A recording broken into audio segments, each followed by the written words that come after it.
Greetings, everyone. This is Rock and Roll Spot Convention with the Weekly Comic Book Roundup. We've made it through this week's X-Men books. Now it's going to move on. Kicking things off, we've got Amazing Spider-Man number 33. Where we left off, Queen Goblin and Kraven the Hunter have decided to band together in an effort to basically return Norman Osborn's sins, which had been injected into a clone of Dr. Ashley Kafka, turning her into the Goblin Queen, back into Norman Osborn. However, this went awry, and the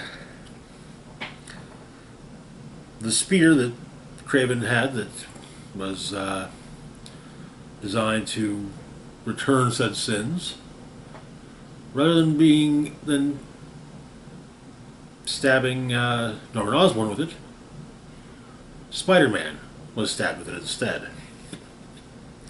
And both Kraven and Norman realized something was very wrong. So,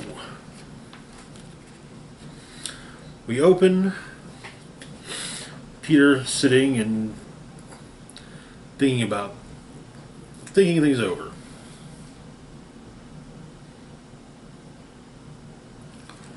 Realize that Kraven has done something to him, adding that Kraven is always doing something to him.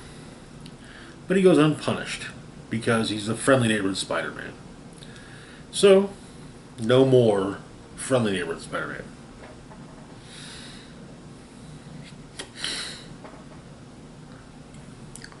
Peter digs out a different costume.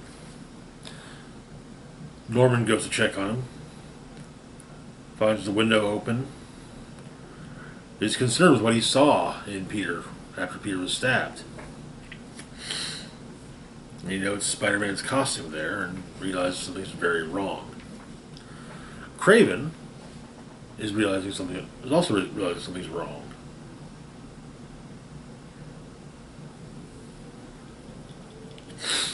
Yes, it's time. He's go to the hunt. But he can't figure out what the best weapon to use is.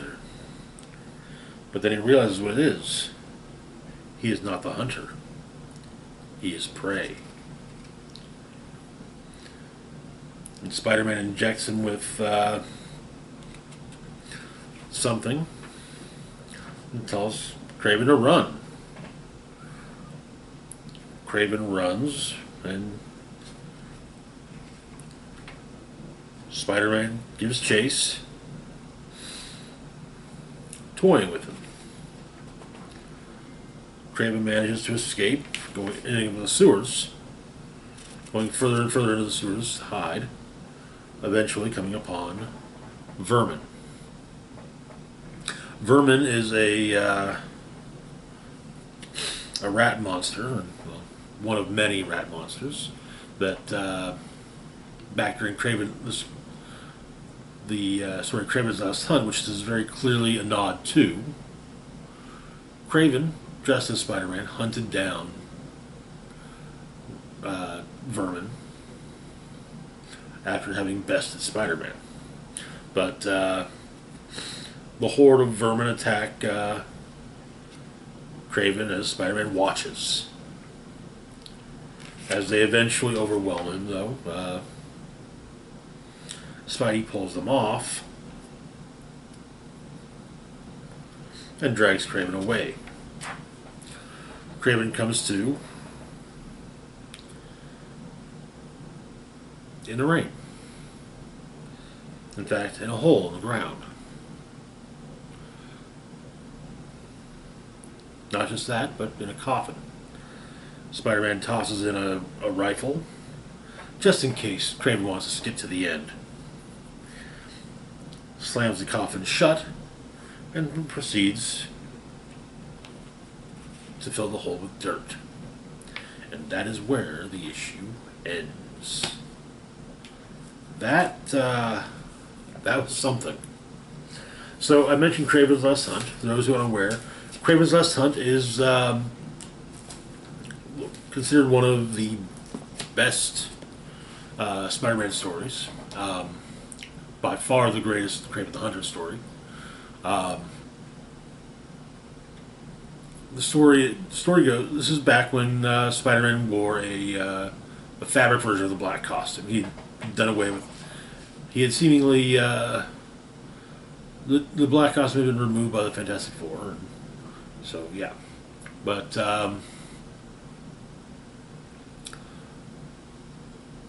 Kraven captured Spider-Man, fought him, and bested him, and then buried him alive. And having defeated Spider-Man, he became Spider-Man in his own version of the black costume. And as mentioned, he rather brutally fought and defeated Vermin. But then he returned to his mansion and realized there was his relation to Alexander the Great moment. He wept for there were no more worlds to conquer. It was just like, well, what do I do from that? Where do I go from here? And Kraven unalived himself with a hunting rifle. And Spider-Man dug his way out of having been buried alive. Went into the mansion to stop Kraven, or to fight Kraven and have it out with him, only to find Kraven's dead body. It was, like I said, it was a big story. Not like 20 issues crossing over in all the Spider-Man titles and so on and so forth. It was just an important story. Over the years, it's been, I hate to say watered down, because the story still has its impact, but it has kind of been, it's to a point at least, it's been somewhat undone. First you had Kraven's son, which, okay, alright, that's fine. The children of Kraven the Hunter, okay. Then the new Kraven, who's a clone of the original. And yeah, back when Kraven's Last Hunt came along, Marvel was a little more willing to say, yeah, this character is dead. Not that willing, but somewhat willing. But yeah, it has largely just kind of been brushed aside. Doesn't change the fact that it is a great story. Moving on, though, to our next book, we've got the Spider-Gwen Annual, continuing Contest of Chaos. So, apparently, Gwen and White Fox are in what appears to be a medieval setting. Both are armored knights, and Gwen is tasked with defending an orb that allows her kingdom to prosper. White Fox has apparently been tasked with retrieving said orb for her own kingdom.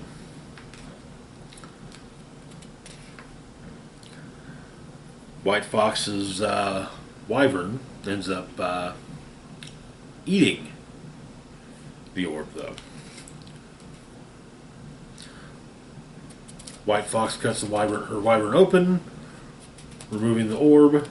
They all splash down and end up in what appears to be kind of sort of water world.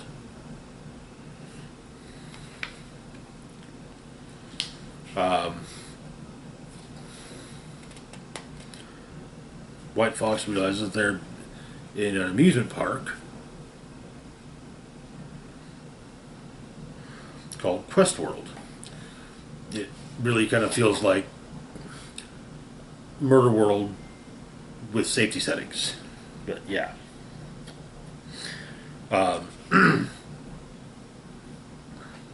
But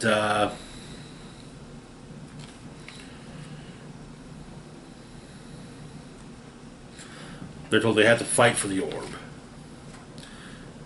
even though none of them actually wants it. But White Fox takes the win,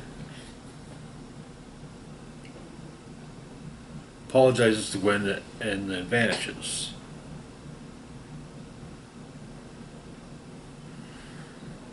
With Gwen saying that wishing White Fox luck and saying that she'll find and save her.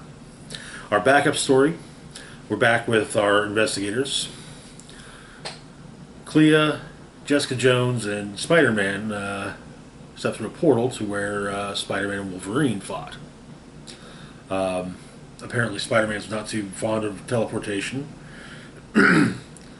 stating that the human body wasn't meant to go through magical portals. Though Jessica points out that the human body wasn't meant to swing from skyscrapers with webs either. But the city is apparently gone.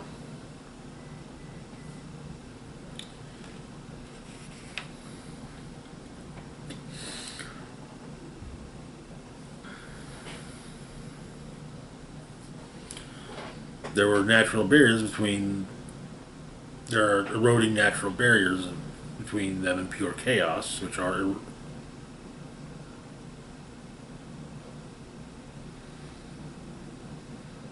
but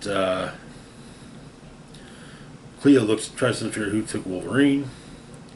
Ends up on the astral plane, face to face with Agatha Harkness, and that is where the issue ends. We've still got our next Contest of Chaos annual is Venom, Venom versus Deadpool, followed by X-Men, which would be Cyclops versus Captain Marvel, and then the Avengers, which is Avengers versus who knows. Some of these have been good, and yes, this one has definitely been one of the better of the annuals. I'm glad that we're starting that the Contest of Chaos annuals are beginning to get a bit better. Not so much just, oh hey, hero fight hero. There's more to it. I honestly, the Moon Knight one has been definitely a bright spot of the entire arc so far. Moving on to our next book, we've got Silver Surfer Rebirth, Legacy, #1. Genus Vell was on hand during the recent during a recent attack on Monster Island, orchestrated by the High Evolutionary. The idea being he created a new supreme being to replace Adam Warlock, Eve Warlock. After Adam had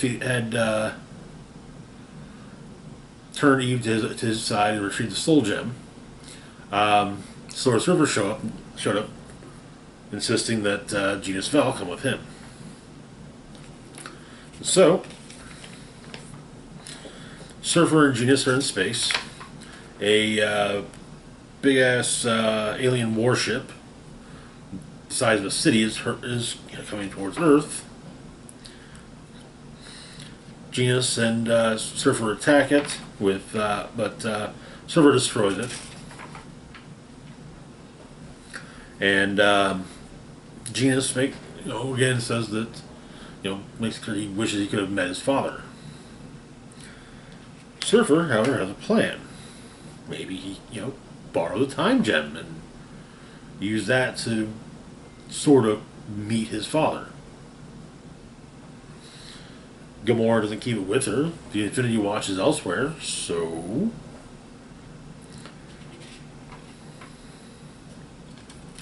the two of them travel back. They get to see Mar-Vell in action on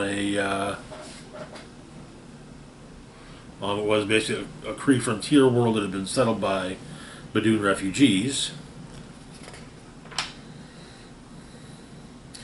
And it's Mar-Vell doing the right thing, doing what's right, simply because it's the right thing.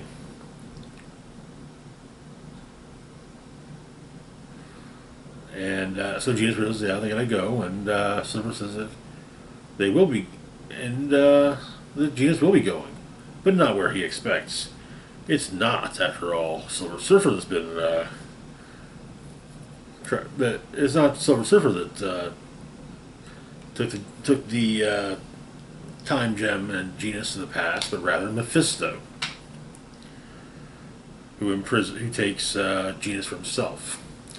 Surfer arrives on Monster Island, promptly accused of a crime by Adam Warlock, and the issue ends with Warlock attacking Silver Surfer. Interesting start to things. Yeah, the ways that some of the things that Surfer was saying early on kind of made it clear that that wasn't really Silver Surfer. So, though I did not, I wouldn't have guessed it being Mephisto. Moving on to our next book, we've got Star Wars Dark Droids #2, continuing the Dark Droids story arc. So,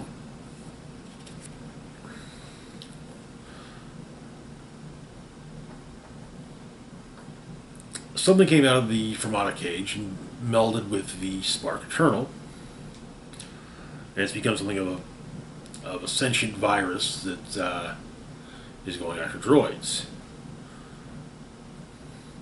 Elsewhere, a droid revolutionary named Ajax Sigma has gotten word of this scourge, this corrupting droids, and is about to use his following to fight this emerging evil.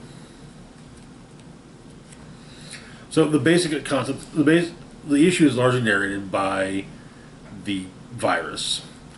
It's sure it can, it hungers for more, and it's managed to take, it came for the metal and got it. Now it wants the flesh, but it can't seem to bond with the flesh. Droids are trying to keep themselves. Any droids that are overtaken by the virus are also trying to make sure to still perform within their usual parameters, not to draw suspicion. Ajax Sigma is girded for war. We learned some of the tenets of his church.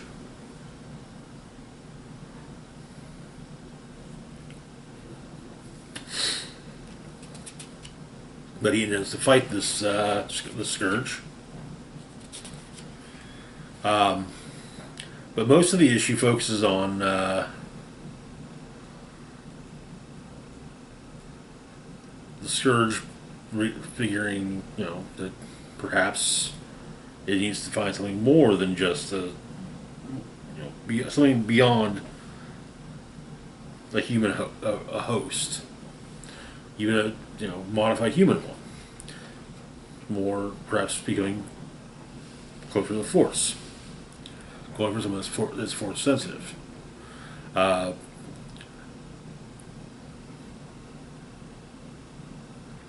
3PO had dupes R2 into an airlock and shoots him out of Home 1, and then goes to see Luke, asking about the Force, including, can Luke feel the Force through his cybernetic hand? Which Luke says he's never really thought about it. It's different.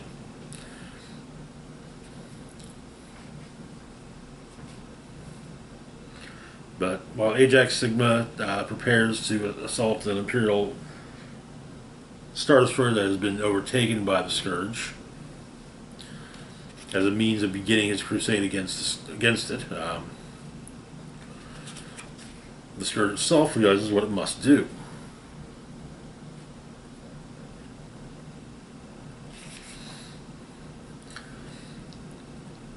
A handful of random acts of sabotage throughout the Rebel fleet cause a degree of chaos and allowing for 3PO to escape. Apparently, Scourge's plan is to infect Vader that is where the issue ends. Not who I would think would be the the ideal target, but it makes sense with Vader's extensive cybernetics and whatnot. Luke has a cybernetic hand. Vader has cybernetic limbs, both legs, arm, and is largely kept alive through cybernetics. Moving on to our last book for the moment, we've got Star Wars number 38, also a Dark Droids tie-in. Something went wrong with Lobot was infected by the Scourge, and seemingly may actually have accidentally betrayed, may have, through no fault of his own, betrayed the Alliance. And so, Lando figured the time had come to remove Lobot's implants. Meaning, he had to go to a droid who helped Lobot once, that is now in the possession of Jabba the Hutt. At Jabba's palace, the talkie droid is about to be destroyed by EV-99 when possessed droids show up.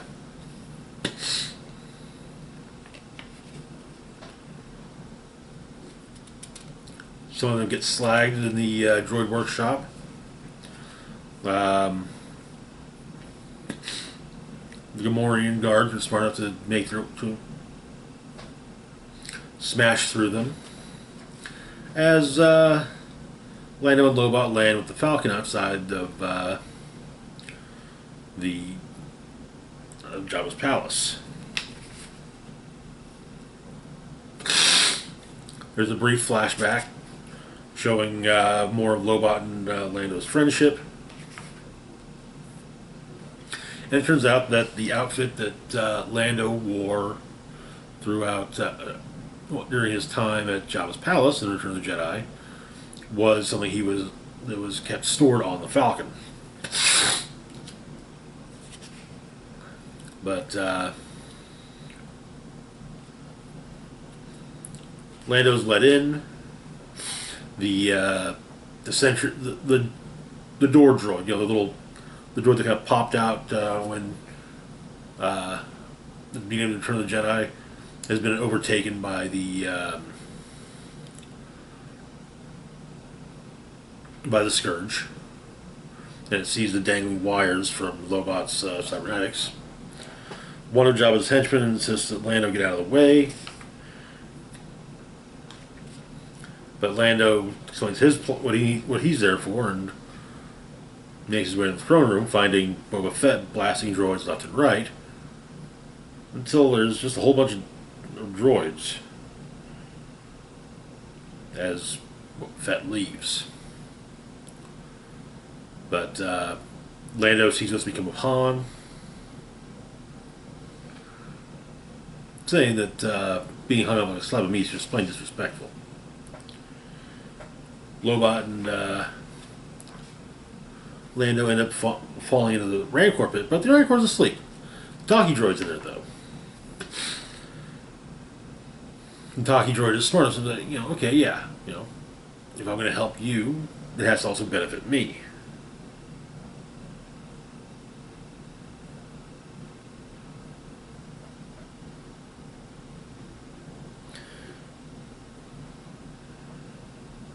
But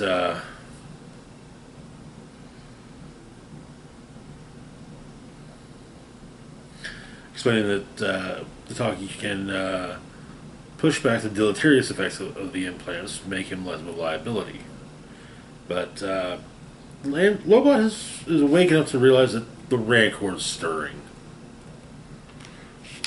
And the issue ends with the Rancor making it clear it's awake. And the possessed droids are down there as well. Wonderful, Lando says. I do like how this is... I do like the way that conventional comic book crossover events actually work really well with the idea of, and work quite well in the Star Wars comics, as not every comic you're you're not going to have like 20 separate comics focusing on different members of the rebellion, and then somehow huge events going on, and half of those books have nothing to do with it. But it works that you've got various characters throughout the galaxy. Now, yeah, we do have that moment of Boba Fett's there, but he's kind of involved with the bounty hunter stuff and, bounty hunters. But whatever. Anyways, otherwise, good issue. I like the added background on Lando and Lobot. But that's going to do it for now. As always, feel free to like, share, and subscribe. Big shout out to the Patreon patron Xander Lee. Thank you so much for your support. Links to my Facebook, Twitter, Mastodon, Patreon, and PayPal can be found in the description box down below. This is Rock and Roll Spock signing off saying, live long and rock hard.